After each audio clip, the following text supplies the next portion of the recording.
Hello besties, welcome back to my channel. So I recreated this trending striped shirt. As you can see, the inspiration on the left corner of the screen, and on the right corner of the screen is my own recreation. So in this video I'll be showing you the complete cutting and sewing tutorial, so you might want to stay to the end of this video. So do well to subscribe to my channel if you have not done so, and please give this video a thumbs up.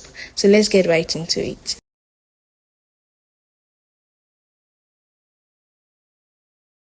So I have these 2 yards of striped cotton fabric. If you have 1.5 yard, it's going to be enough as well. We're going to draft the back pattern first, and I'm going to need to rule my vertical lines. So from the shoulder to that point where touching is the bust point, then that is the waistline, and then that is the length of my top. So on this starting point, which is the shoulder line, I'm going to mark my shoulder measurement divided by 2, and then I'm going to add extra 3 inches on that shoulder measurement, like so. So in total here we have 11 inches for me. So on that point I went in by 3 inches for the neck width, and then for my neck depth I came down by 1.5 inch. So I'm just going to use my French curve to draw my back neckline, like so. So on that point where the shoulder measurement stopped, I came down by 1 inch, and then I used my ruler to draw my shoulder slope, like so. So I'm also going to connect my armhole depth line with my ruler, like so. So on the bust line, I'll mark my bust measurement divided by 4, just like you see me doing, and then I'm going to add extra 2 inch for ease, because this shirt is a free shirt, and then I added 1 inch for my sewing allowance. So for my armhole depth, my original armhole depth I use 8 inches, but because this shirt is a free shirt, I'm using 9 inches. So from that point where I came down by on the shoulder to the bust line is 9 inches. That was why I just connected to the bust line directly. So I have marked the midpoint of the armhole depth, and I went in by 0.25 inch. So I'm just going to draw my armhole curve, like so. So my bust measurement plus ease plus allowance that I marked earlier was 13 inches in total. So I'm just going to mark the same 13 inches on my waist and on the hem of my top, like so. And then I'm going to connect in a straight line with my ruler. And then on the side of the hem, I came up by 2 inches, like so. And then I'm going to use my French curve to blend it back into the hem. And that's all for the drafting of our back pattern. I'm just going to cut it out now.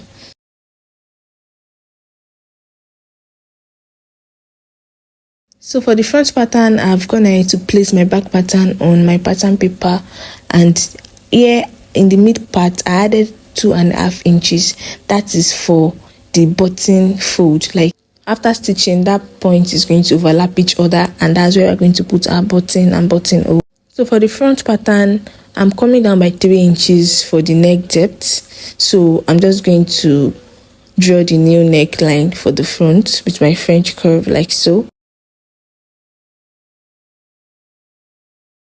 So I'll just go ahead and cut it out now.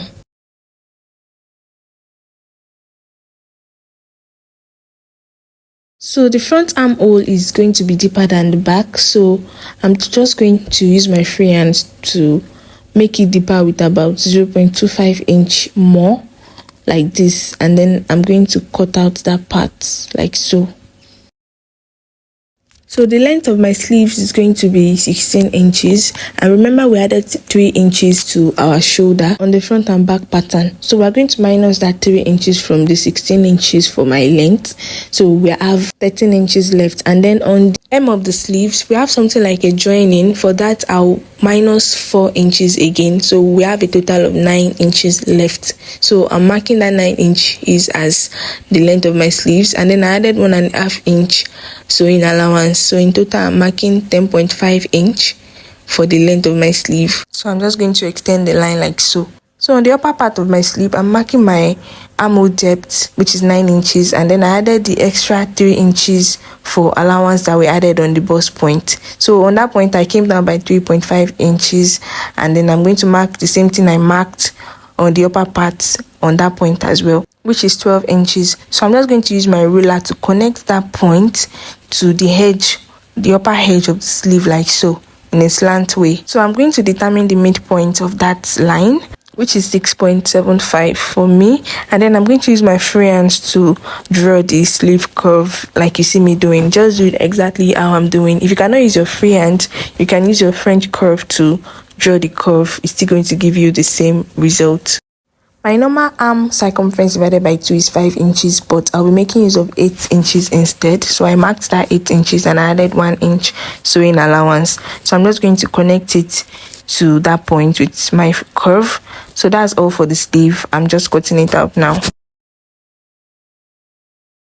So please, when you want to cut your front and back pattern, your lines should not go from side to side. It should not go from left to right. It should go from top to bottom. So it is going to be straight like this for the front and the back pattern. So this is how we are going to fold it, because I also made that mistake. Like, I wasn't paying attention. Thank God I had extra fabric left. So you can see I placed my own in the wrong way. Please don't make this mistake. So this is the front pattern. I'm adding half an inch on the shoulder area like so, and then on the hem I'm going to add 1.5 inch allowance for folding and stitching the hem. So I'm just going to mark the 1.5 inch across like so, and then I'm just going to connect all the points together like this. So now let's cut it out.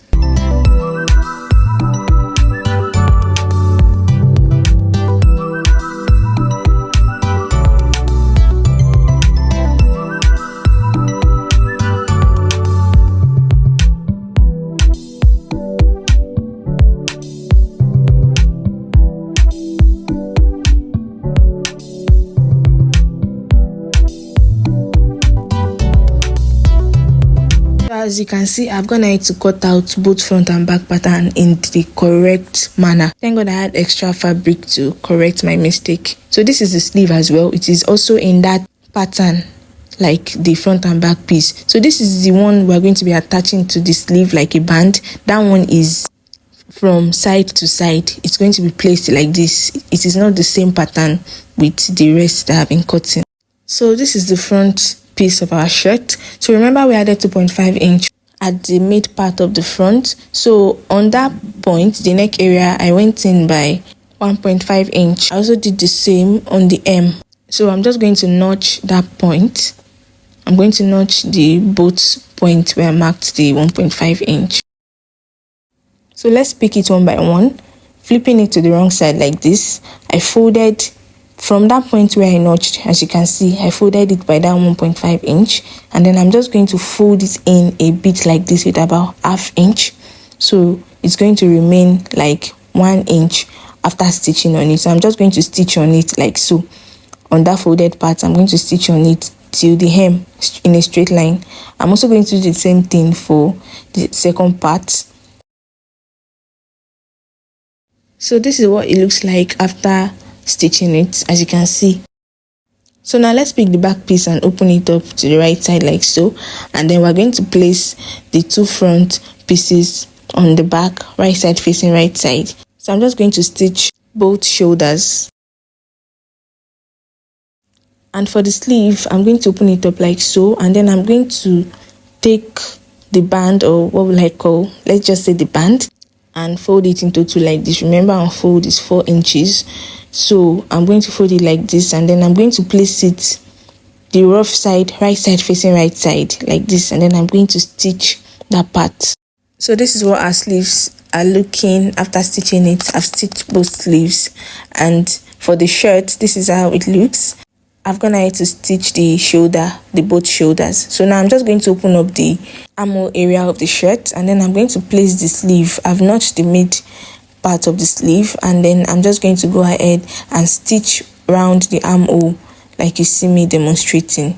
So I'm going to do the same for both sleeves.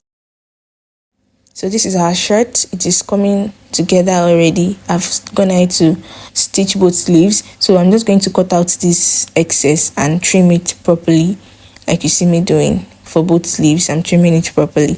So the next thing I want to do is to stitch with my 1 inch allowance from the sleeve to the hem. I'm also going to stitch the other side as well with my allowance. So this is what my shirt is looking like after joining the sides, as you can see. So the next thing is to draft and fix the collar. So first we're going to measure everything we have on the neckline.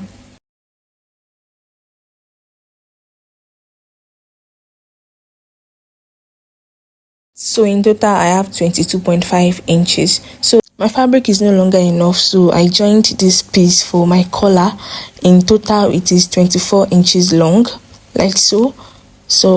And it is 3.5 inches wide. I'm making use of that joining as the midpoint. Remember we measured 22.5 on the neck, so divided by 2 is 11.25. So I'm marking 11.25 on each side, so that's 22.5 in total. So beside it I just added half-inch allowance on both sides, so in total we have 23.5.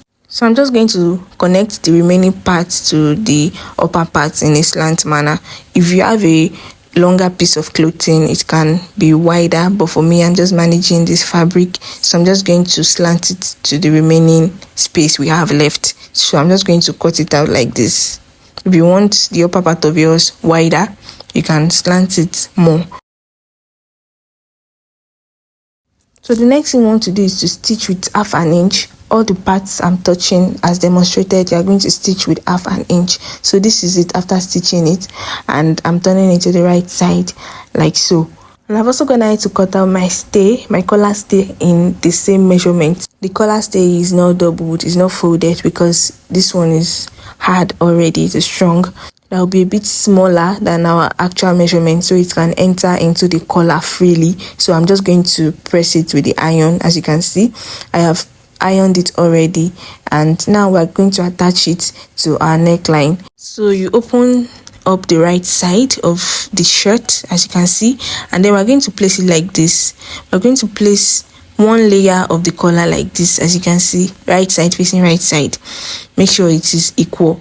So we're going to stitch with half an inch all around the neckline like this. We're going to stitch it all around to the other end. So I'm going over to the machine now to do that.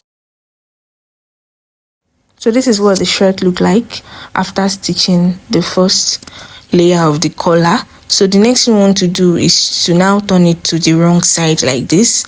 Then we're going to iron that joining part inside.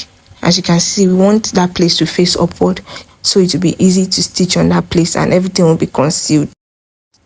So after that, we're going to stitch starting from the edge like this. As you can see, please pay attention to how I'm folding it. Can you see how I folded it in on the wrong side? So I'm just going to fold it with about half an inch like this. Just make sure it is equal, and then I'm going to stitch on it like so all the way to the other end like so.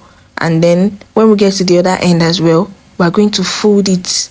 Just look at how I'm folding it. Can you see it? You fold it like this and make sure it is well tucked in and neat. So, and then we're going to stitch on it. So this is what our shirt looks like after stitching our collar. As you can see, our collar has been neatly attached. So for the hem, it might be tricky to fold in the hem and stitch neatly, so I'm just going to show you how I do my own in a very simple way. We're going to fold it once first like this, and then stitch on it all the way around from the first end to the other end. I'm just going to stitch it once. So this is how it looks like. As you can see, I have stitched on it once like this. So we're not going to fold it for the second time, as you can see. So it's going to conceal all the rough edges and the rough parts. So after folding it the second time like this, we're going to stitch on it like we did the first time all the way to the other end. So this is what our shirt is looking like. As you can see, it is looking very neat. I've pressed the collar and it is looking neat, and this is the hem. You can see it is neat. It is not looking funny. You can see it is very neat. Even how I used to struggle with stitching the hem of shirt before, but ever since I've been doing it the way I showed you, it has been very easy for me. So for the button area, we're going to attach the button and the button hole. In my case, I'm going to have to take it to those that have the buttonhole machine. They're going to do the buttonhole for me, and then I'm going to unstitch the button as well.